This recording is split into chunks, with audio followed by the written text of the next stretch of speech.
Transitioning to another team in the NBA that is going to be playing in the postseason, the Chicago Bulls officially stamped their ticket into the postseason last night after their victory, locking up at least a top six seed in the Eastern Conference. But Lonzo Ball, who hasn't played a game since January 14th when he tore his right knee meniscus, so he underwent surgery in January and still hasn't played. He suffered another setback, and now it's looking even dimmer that he'll be able to return and play for the Chicago Bulls. And so this is a major blow for the Chicago Bulls because I know in his first season his stats don't necessarily pop off the page.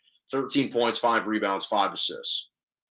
But unfortunately, an injury like this has kind of been a microcosm for what the Chicago Bulls have been dealing with all season, which is they've shown a lot of promise when full, when healthy, but they haven't been a complete or a whole team for the majority of the season. They've had great potential, but Lonzo's missed, Lonzo has only played 35 games of the year. Zach LaVine has missed 15 games. Caruso has missed almost half the season dealing with a fractured wrist or maybe even a broken wrist, some wrist injury, I forget at the moment. It sidelined him for over 30 plus games. So they haven't been whole for the majority of the year. And the shame is that when they were healthy, they were the number one seed in the Eastern Conference. Now, their only saving grace has been DeMar DeRozan, who has elevated his game to another level. And he's played at moments and for long stretches of this year like an MVP candidate. He's been absolutely sensational. He's been single-handedly kind of keeping this team afloat. He has served as the rock of this team all year. But the reason why the Bulls had been at one point earlier in the season the top seed in the Eastern Conference and why they had made this huge jump and this huge improvement was that, yes, the addition of Alex Caruso helped, but the addition of Lonzo and Caruso defensively elevated this team to another level. And especially Lonzo was the catalyst for that incredible defensive start. Because the first 2 months of the season, the Bulls were a top 5 defensive team. And with Lonzo and Alex Caruso on the floor, they had the 4th best net plus rating in the NBA through the first 2.5 months of the year.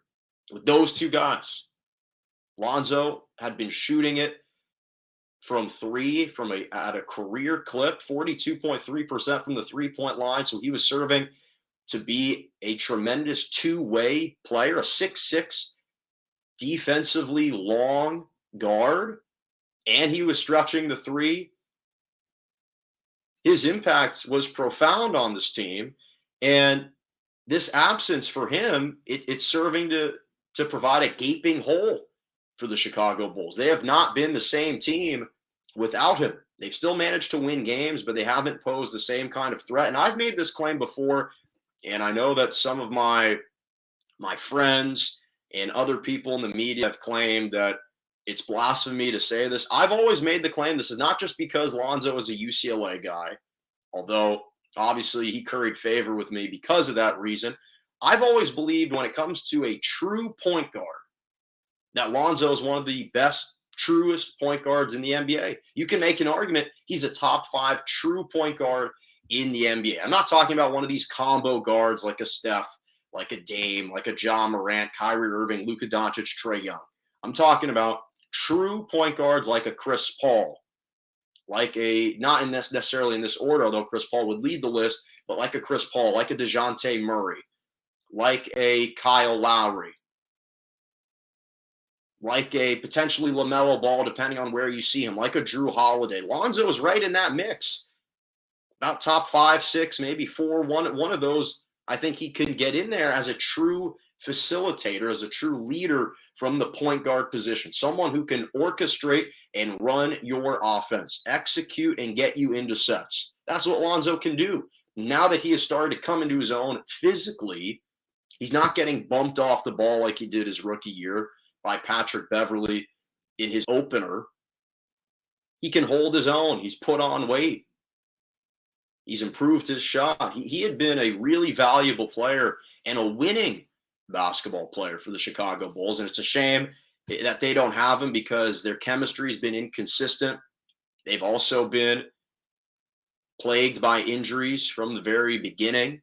They've never had their complete starting lineup full with Levine and DeRozan and Vucevic and Ball. They just hadn't been able to stay on the court together. And then Caruso was gone.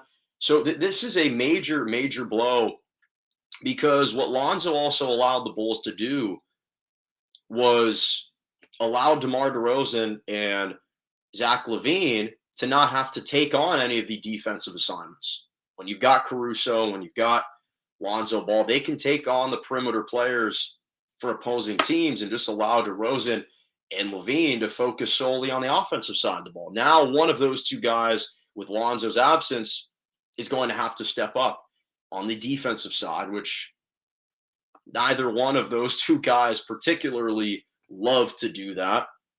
And unfortunately, because they've slid to the 6th spot right now, is currently seeded, they would face the Milwaukee Bucks in the first round, which I think would be an absolute nightmare. And I think they would get blown off the court against the Milwaukee Bucks. Now, in fairness, most teams I think would.